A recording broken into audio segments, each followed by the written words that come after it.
Okay, today I'm going to discuss another subject for the current and former members of the WMSCOG, the World Mission Society Church of God.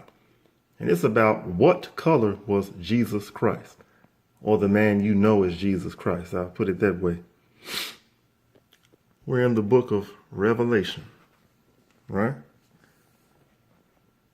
Revelation chapter 1. We'll start at verse 14. It says, his head and his hairs were white like wool, as white as snow, and his eyes were as a flame of fire. Verse 15, and his feet like unto fine brass, as if they burned in a furnace. Excuse me. Okay, and his voice as the sound of many waters. So I can imagine the first, pre-programmed mind control and brainwashed thought that most of you are going to have. And that's whether you black, white, Korean, or any other race for that matter. You're going to say, well, his color doesn't matter. But for some reason they put his color in the Bible right here. Then as another excuse, you will say, well, this is a spiritual meaning, brother. Okay. So let's go with your interpretation that this is a spiritual meaning. Then why don't you paint him a spiritual color on your spiritual picture? You know, this picture right here on the front of the green book, Mystery of God and Spring of Water of Life, right?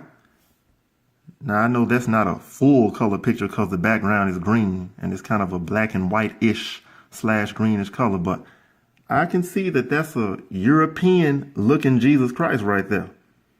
So you don't have a spiritual picture here. You got a picture of a white man, point blank. It's always okay to have Jesus painted as a white man. And I find that very strange since the Church of God taught me and teaches you that Christ unsung Hong is second coming Christ. He's a Korean man. You teach that Jerusalem mother is a Korean woman, but yet you got a picture of a white Jesus in your church. It makes no sense to me. But for those of you who want to spiritualize this and pretend that it doesn't matter, we'll go to the next verse. So now we're in the book of Acts. The book of Acts, chapter 13, verse 1. This is the time of the early church, right? No one would argue that. So in Acts chapter 13, verse 1, it says, now there were in the church that was at Antioch, right, certain prophets and teachers. So we need to pause right there because certain prophets and teachers, this means the apostles, the bishops, the elders, whatever you want to call them, the leaders of the early church. We know these were Israelites, or what you would call Jews, right? Because the Gentiles were not leading the early church. It was the apostles and prophets. So now there were in the church that was at Antioch certain prophets and teachers, as Barnabas, Paul and Barnabas, right? And Simeon that was called Niger. Some of you would call it Niger. But if you go to the Blue Letter Bible and get your King James Version concordance and press the audio play button, it is pronounced Niger. And guess what it means? Black, as in black skin. Simeon that was called nigger, basically, because that's where the word nigger comes from. Okay, Negro, nigger, negro. Negro is the Spanish form for black. Negro is the English form for black. Nigar or nigger, the derogatory form for black. This is where it comes from. And it's talking about his black skin or black race. So there's no spiritualizing this. One of the prophets and teachers, at least of the early church, was an Israelite and he was black. And then it says, and Lucius of Cyrene. The people who dwelt in Cyrene were also people of color, if you do your historical research there.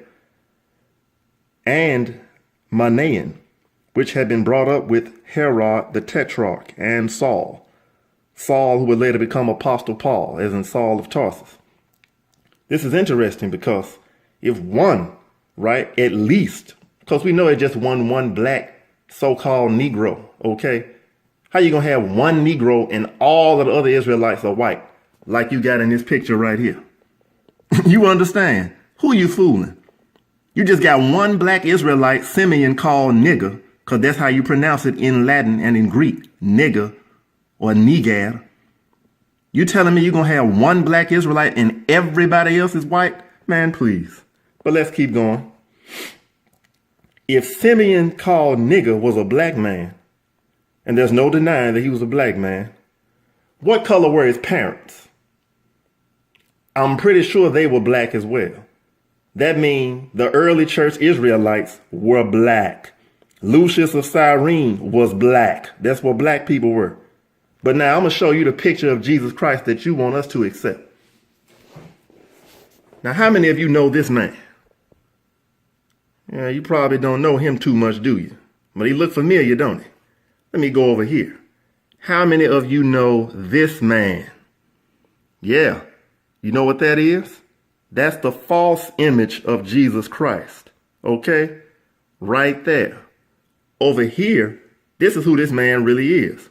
His name is Caesar Borgia, or Borgia, however you say it, right? That's who he is. So this man that the world calls Jesus Christ, including the World Mission Society Church of God, is actually just a regular white man. But let me go deeper, because if he was a quote unquote regular white man, when I say regular, I just mean, your average everyday Caucasian person. That, might be okay. It's still deceptive because you're trying to make black people think that whiteness is related to holiness and to God, and making them think that everything with black skin is evil. However, if he was a regular white man, even for you white people, it might be okay, right? But he's not a regular white man. He's actually the son of Pope Alexander VI. Oh my goodness. The man that you call Jesus Christ, this European, and you got a very similar European picture of Christ on your book that you say came from the Most High God. This white man is the son of Pope Alexander VI. And if you don't believe me, look it up. Look it up for yourself. Okay? Now, I'm going to read some info for you. I'm going to go back over here to Acts 13:1. I'm going to let you look at that for yourself. Pardon me if the screen is a little blurry. I'll try to hold it still. Caesar Borgia, or Caesar, however you say it, was also a Catholic cardinal priest until he resigned in 1498. Can you believe that? This is Caesar Borgia here. The man whose picture you hold up as a holy thing like Jesus Christ, son of the Pope. He was a Catholic cardinal. Those Catholic priests with the tall red hats that you preach against, who have their head covered during worship? Yeah, he was one of those. So I don't think Jesus Christ, right, will want this man's picture to represent him all over the earth, which you have in your church, or something very similar, because the missionary tried to say your white Jesus is somehow different from this one. I think not. It's the same one from Leonardo da Vinci, okay? But Caesar Borgia, it says he was the first person to resign a cardinalcy or priesthood. Now, not that we care about the Catholic priesthood, but he wasn't even a good Catholic priest. He resigned from that. Most people keep that until they die, or probably until they're so old they can't do it, whatever, right? He resigned. So he wasn't even a good Catholic priest. So now I'm going to show you a picture of this false image of Jesus Christ, Caesar Borgia, right? Let me show you his daddy, for those, so you can look it up. That's his daddy. That's his father, Pope Alexander VI. Okay? The father of Caesar Borgia. That's him. He was Pope from August 11th, 1492 to August 18th, 1503. Coincidental, 1492, the same year Columbus sailed the ocean blue. Isn't that something? I wonder what these two have in common. Yeah, we'll get into that later. But the World Mission Society Church of God says that the Pope is the Antichrist, that he changed the set times and laws, and that his church although they seem to believe in Jesus. You know, they teach Jesus died on the cross. They teach about Mary and Joseph and so on and so forth, but they don't really follow God's commands or Christ's commands. Well, I can agree with that. My problem is, why do you have the Pope's son as a picture of Jesus Christ then, since you don't believe in them? Y'all see it on the front of your book. Very similar. But the Bible described him as having feet of brass and hair that was white like wool. In other words, he looked like a black man in the Bible, but you say that's just spiritual. Sound like some white supremacy to me. And it's really confusing because your church is founded by Koreans. So it really makes no sense. But white supremacy knows no bounds. And for those of you who may be listening to this from WMSCOG, current or former, you know, it is what it is. I have to say it. White supremacy is a real thing. So if you're a white person who doesn't believe that you're a racist, hey, more power to you. But I can't change history. This is what your people did. They did this on purpose. This is how they achieved white supremacy, by making themselves look like the Most High God or like Jesus Christ, and making everything that was black seem evil. Meanwhile, the Bible says that the early prophets and teachers were called niggers, because that's what the white man called them. That's what the Greeks and Romans called them, okay? Same thing many white people call us today. But that's all right, because I'm not better than the apostles and prophets. You call them niggas, you'll call me the same thing. I'm glad you called them niggas back then, because now we know what color they were. Now I'm going to deal with Apostle Paul. What color was he? This is Acts chapter 21. I'll just show you up here. Okay, Acts chapter 21. Let me get a little bit better view there. Acts chapter 21 and verse 37. All right, let me get a little. Okay.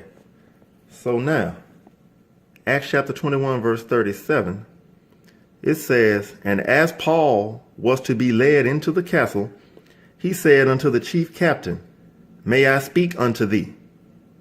Who said," meaning the chief captain said, "Canst thou speak Greek?" In other words, can you speak Greek? He's surprised that Paul can speak Greek. You're going to see why here. Verse 38, Art not thou that Egyptian? In other words, aren't you that Egyptian? Okay. Which before these days madest an uproar and leddest out into the wilderness 4,000 men that were murderers. This guy thought Paul was a murderer or a terrorist, right? But why am I bringing this out? Because we need to discuss what color the Egyptians were 2,000 years ago, and what color the ancient Egyptians were when Moses was in Egypt. So I'll just tell you straight off, the ancient Egyptians were black people. No doubt about it. They were black. So if Apostle Paul is being confused with looking like an Egyptian by this Greek chief, you understand? What color is Apostle Paul? I'm going to tell you the same color as Simeon, who was called Niger, which is nigger, okay? Black. Why does this matter? Because you can't spiritualize this. Oh, but it gets better, because one of your ex-missionaries, Ron Ramos, who y'all said was a liar, well, he said that back in the 90s, which I wasn't at the church at that time, so this part will be hearsay. So I'm giving a disclaimer. However, I find it strange that he, being a white man, would lie on what he was taught about black people, because that would kind of be exposing him for staying under a doctrine that seemed racist like that, that's pretending that they like black people. He said that in the late 90s or early 2000s, the Korean missionary or pastor told him that black people were the cursed sons of Ham in the Bible. You know, that curse that Noah put on his son. And actually, he didn't curse Ham. Ham had 4 sons. He cursed Canaan. And I'll get that for you, too. So Ham, the father of the dark races, had a son named Canaan. That is actually who Noah cursed. So even 3 out of 4 of them were not cursed. But you can keep pretending that he cursed Ham because you racist against black people. That's okay. I mean, if you're a devil, that's what you are. So if you're going to hate people because they're black, that's what you do. Just be honest about it and don't pretend like you like us. You understand? So that my people can wake up and not trust your ass. Okay? Now let me get that proof. Okay, so I'm in Genesis chapter 9, and I'll start at verse 19. These are the 3 sons of Noah, and of them was the whole earth overspread. So those 3 sons are Shem, Ham, and Japheth, by the way. So maybe I'll go up a verse before that just so you can see. In verse 18, it says, and the sons of Noah that went forth of the ark were Shem, and Ham, and Japheth. And Ham is the father of Canaan. Keep that in mind. Now, Genesis chapter 9, verse 19, these are the 3 sons of Noah, and of them was the whole earth overspread.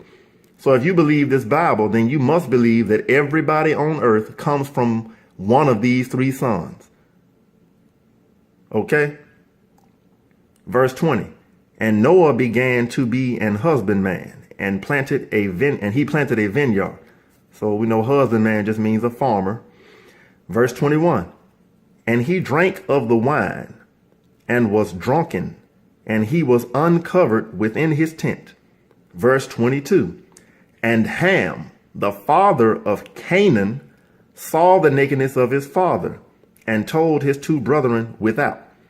Verse 23, and Shem and Japheth, that's the other 2 brothers, took a garment and laid it upon both their shoulders, and went backward and covered the nakedness of their father.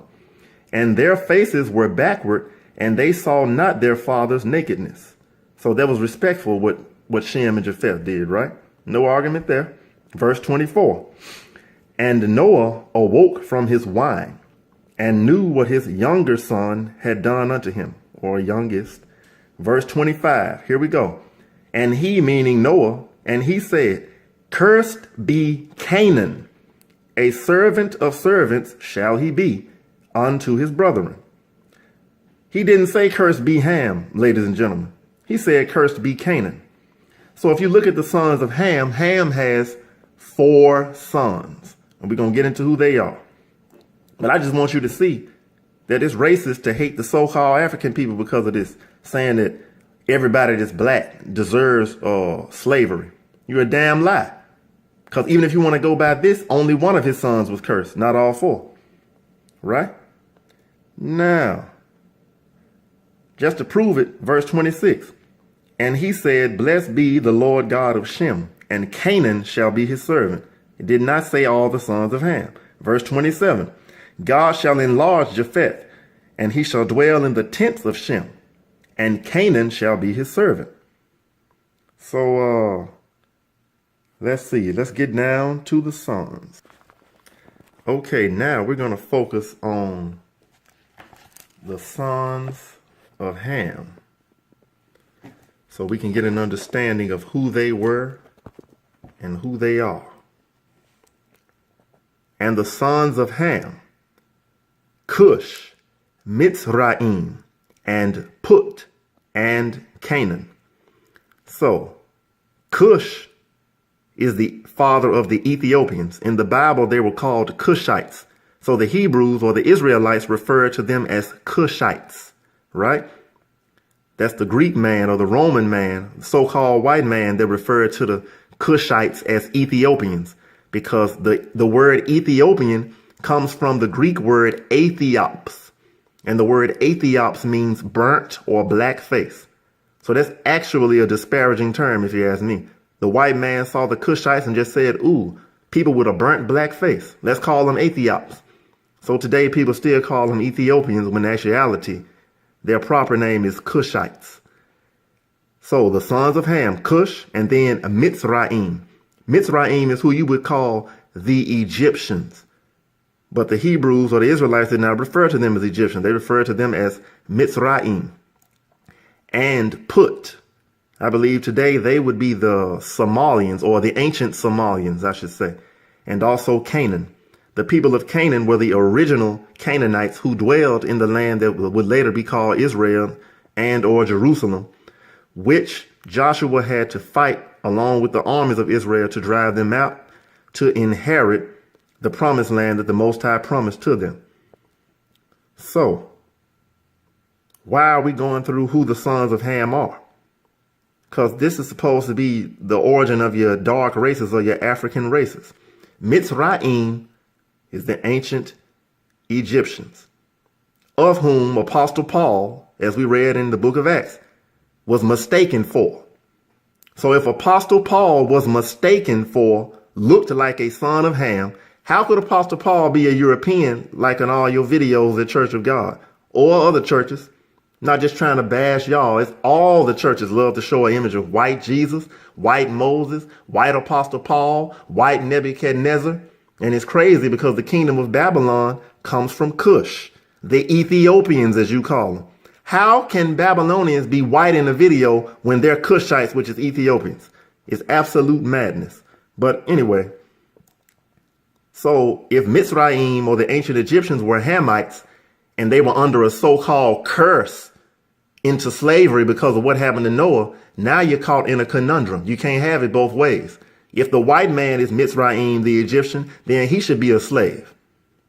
So you can't be the Africans and the Romans and the Greeks and whatever words you want to put on it, Babylonians and the Asians. The white man is the only person on earth I know who is everybody in history. You understand? It's madness. Okay, now I'm in the Zondervan Bible Dictionary.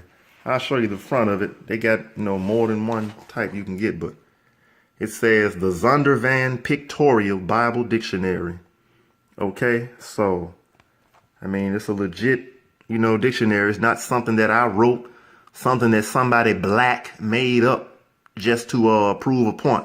Because whenever a black man says something, you understand, white people and Asians, whether they Japanese, Chinese, Korean, whatever, whenever we talk about who we are, it's always viewed as something evil or wrong.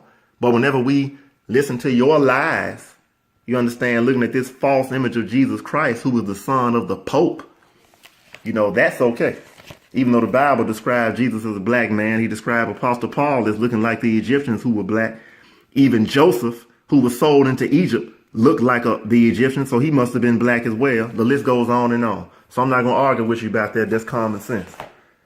However, in this Zondervan Bible Dictionary, and I'm still talking to current and former members of the World Mission Society Church of God, you need to look this stuff up and judge for yourself whether history is a lie.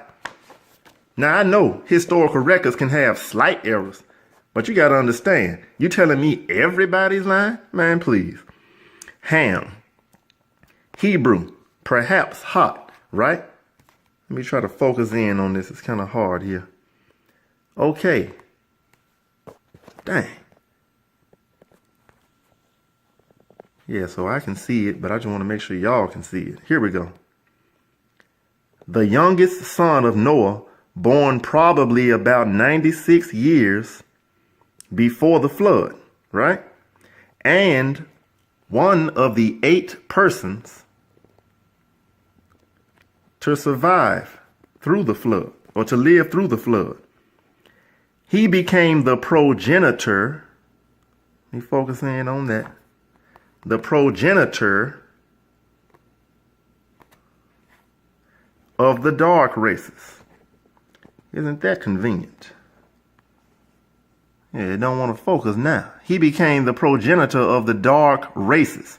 That's your so-called Africans, right? Remember, Cush is the Ethiopians, Mizraim is the ancient Egyptians, Put, the ancient Somalians, and Canaan, the ancient Canaanites who lived in the land that you call Israel today.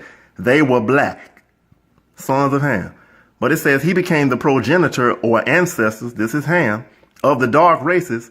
What? Not the Negroes, but the Egyptians, Ethiopians, Libyans, and Canaanites. His indecency when his father was drunken brought a curse upon Canaan. So the curse was on one of the sons of Ham, not all 4. So we could reason that at least 75% of the so-called Africans were not even under that curse. So that's a racist ideology that's taught in Catholicism and that was taught in the Seventh-day Adventist Church under Ellen G. White. They also taught that black people were cursed through this. That's a damn lie.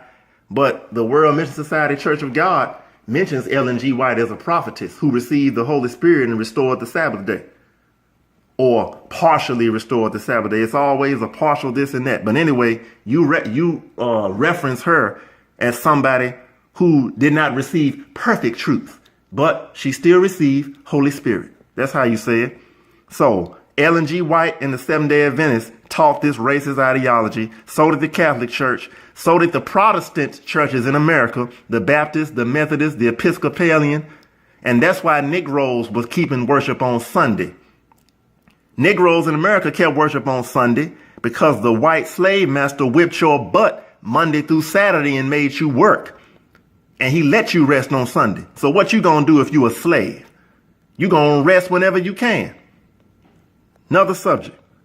So during that time is when you showed my people this false image, okay? This is a slave master image. So I don't give a damn about this image or the one that's on the front of this book. He's an imposter, son of the Pope, who you at Church of God even say is the devil. But you got his picture in your church. So now I'm going to let you deal with that. Okay? So in a true church, I don't think, I didn't expect to find this damn white Jesus. Okay? I'm just making it plain. Now, for anybody who still wants to argue, hey, that's your problem. But don't tell me that black people, the so-called Negroes, come from Ham when the Bible dictionaries with an S. Because I got 2 or 3 of them that say the same thing. One of them says not the blacks. 2 of them says not the Negroes. But when you buy a new Bible dictionary, and I'm putting it out here, get you a Bible dictionary from 1967 or 1980 or maybe the 1990s. But if you get one that's 2011 or 2015, 2017, they take this part out because they know the so-called Negroes are waking up. That's why I'm making this video and sharing it so that they can't take the information out the book and hide it from you. They don't want you to know, so-called black man and woman in America, that you don't come from Ham. That means you are not an African. So why are they calling you an African American? You understand? The white actress, the white lady named Charlize Theron, look it up. Charlize Theron. She's a white woman. They don't call her African American. But she's from South Africa. Okay? It's a racist term used to categorize niggas. I'm just making it plain. That means black people either come from Shem or Japheth. Well, we don't come from Japheth. We can do that study later. We come from Shem. Just like Abraham, Isaac, and Jacob come from Shem, because the so-called Negroes are truly the descendants of Israel. You understand? So if anybody that doesn't believe it, I don't give a damn. What you do is figure out first why you got this white son of the Pope up in your church pretending he's Jesus Christ. Don't worry about who my people are. You worry about why you got this lie in your church that you can't cover up. You understand? And after you answer the question to that damn lie, then why you doing that? I'll be worried about explaining the rest of the truth to my people who want to hear it. You understand? Have a good day.